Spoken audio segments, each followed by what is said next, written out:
Welcome back to the channel.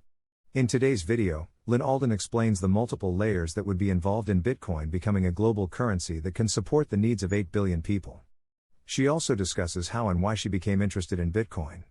I think, yes. I think the only way it works realistically is in layers. Okay. Which is how any financial system, any complex financial system is developed, right? So you have basically Bitcoin as the base layer, you have Lightning, and then you have different levels of custody on top of that. You could have things like Cash App, right? So Cash App can scale to tons of people, but of course you're trusting Cash App. You're giving up some degree of the permissionless. Then you have those things like federated Chalming mints that can be a on the spectrum between self-custody and third-party custody. You can have these kind of distributed custodies. So I think when you combine multiple layers and technologies together, people can kind of choose their own adventure on how far down the Bitcoin stack they want to go, or what their economic reality allows them to go, right? So someone with a lot of Bitcoin might want to go deeper on the Bitcoin stack, whereas a lot of other people might want to rely on those federated custody services or fully custody services, or just have their own kind of Lightning setup. So in the free banking era, there was a discount based on one is how much you trusted the originator of that issuance, and then two, how far you were from it, how liquid it was. So for example, the Bank of Arkansas, let's call it, if you lived right near the Bank of Arkansas, it'd probably trade 1-to-1 because it's super liquid. Whereas if you're in New York, you're like, I don't want the Bank of Arkansas node. I'll buy that for 80 cents. Yeah, fuck Arkansas. Because I got to do all this friction to get it ever redeemed. Yeah. I have to get it to Arkansas. And I don't really trust it, right? Yeah. So you'd have these different levels of pegs. We actually kind of see that today with USDC and Tether. Right. So during the whole Luna fiasco, USDC, their attestation shows 100% T-bills and cash, whereas Tether has a portfolio model where they hold some of those, but they also hold some assets that do have risk. And they also have this longer track record of people questioning their asset quality. And so you had more people want to redeem Tether. Tether is trading at a discount, whereas USDC was trading at either full or sometimes a premium. And so you have different levels of how the market assesses their risk and arbitrages that. So some people say, okay, you want to sell me Tethers for 95 cents, I'll go ahead and redeem them for dollars. And so you have someone willing to step in and arbitrage that. So yeah, basically in an era that is like that, including the one right now, if there are questions about liquidity or solvency, you get a discount compared to the underlying Bitcoin that it represents. It's fascinating. We're living in an era where we could genuinely see a transition to a completely new monetary system.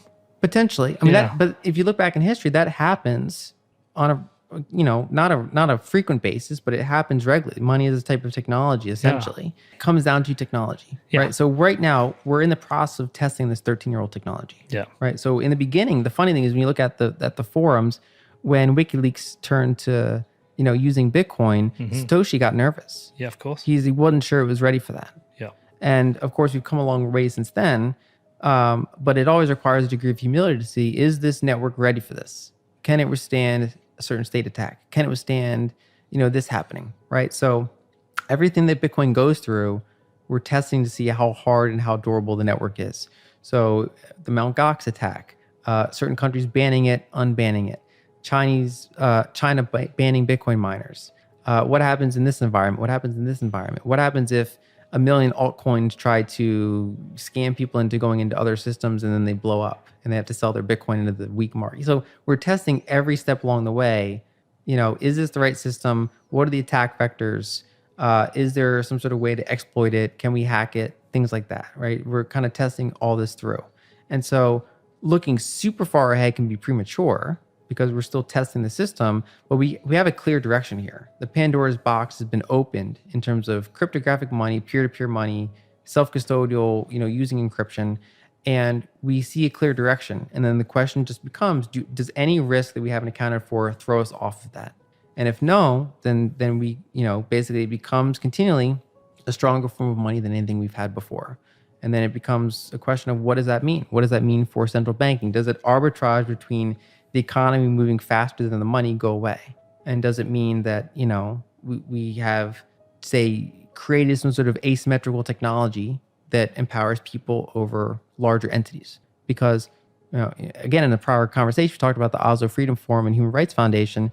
This is a strong environment for authoritarian regimes because if you control the banking system and if you have advanced surveillance technology and big data, you have a lot of top-down power. And whereas cryptographic money is kind of bottom-up power. And the question becomes, which one of those two forces is stronger? I first heard about it in 2010 and I thought it was neat, but and you bought a shitload. Nope. Dope. Nope. And I kept hearing about it. My base question was, because a lot of people that hear it and dismiss it. Yeah. For me, I never dismissed it, but I was like, why can't you just copy it? Or maybe they'll make a better one. Or I kind of got the basics of it. I was like, seems neat. In 2017, I took it seriously. Okay. But it was very euphoric at the time. And again, I was like, I'm not sure which one of these is going to win. It was really when I saw the resolution of the block size war. And I kind of saw the immutability of Bitcoin tested. Okay. And I saw the differentiating network effect of Bitcoin versus the others. And then I delved deeper into technology of, why doesn't Bitcoin have smart contracts? Why do they keep the block size small? Why didn't Bcash win over Bitcoin? Basically going into the rabbit hole of why these variables are the way they are. Why can't you just change it? How immutable actually is it? That's when I got kind of interested in it. So I bought my first Bitcoin in April 2020. So it blends technology with economics, which is profoundly interesting.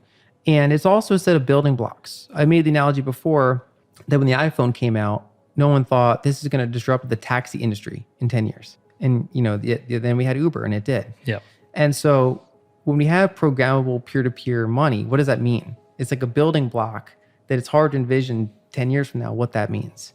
And so I'm just kind of super excited about what that means for a lot of things. And then two, a lot of my macro work is around studying money, currency, and energy, which just naturally, there you go. You can't not have a view on Bitcoin. You can't not study Bitcoin and figure out to what extent do I want to hold Bitcoin, but also to what extent does Bitcoin change my other things? To what extent does it change energy companies? To what extent does it affect reserve practices? To what extent does it affect periphery markets that are already struggling under the current system and they may want to go to another system?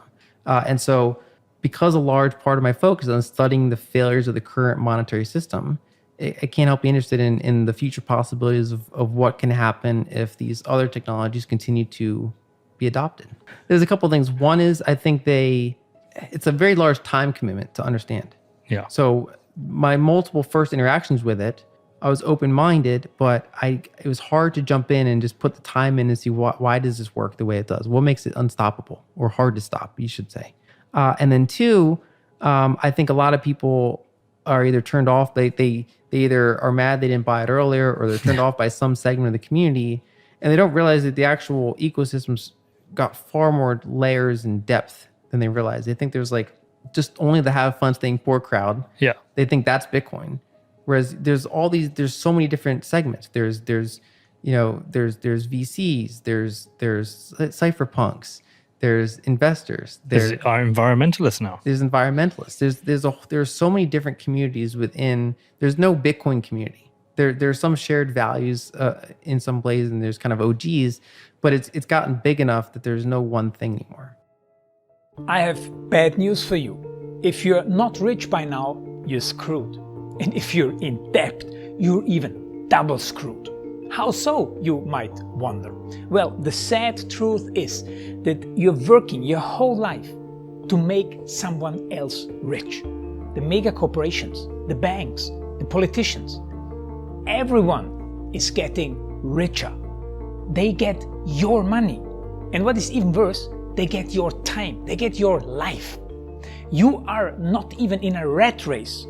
You're in a financial prison. But what could a solution for you look like?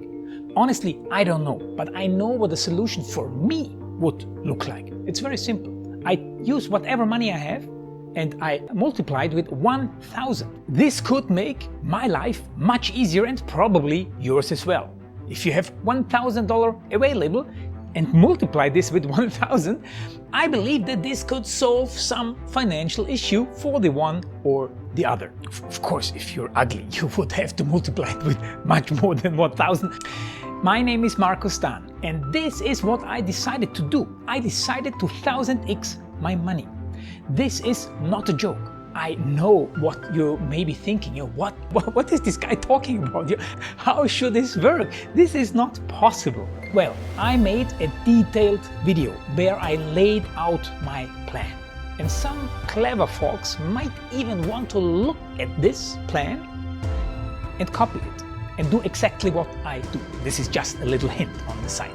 You have two options. You leave, you forget what you have seen. You do whatever you're doing and you hope that somehow you get some other results. Good luck with that. Or you click the link below the video. You enter your email address, because I'm not showing this to everybody. You at least watch my video on how I plan to 1000x my money. The choice is yours. Make the right choice. Join me. See what a different future you could have. See at least how I intend, how I plan to do the 1000x. So click on the link below, enter your email address, and I see you on the other side. Your Markus Dahn.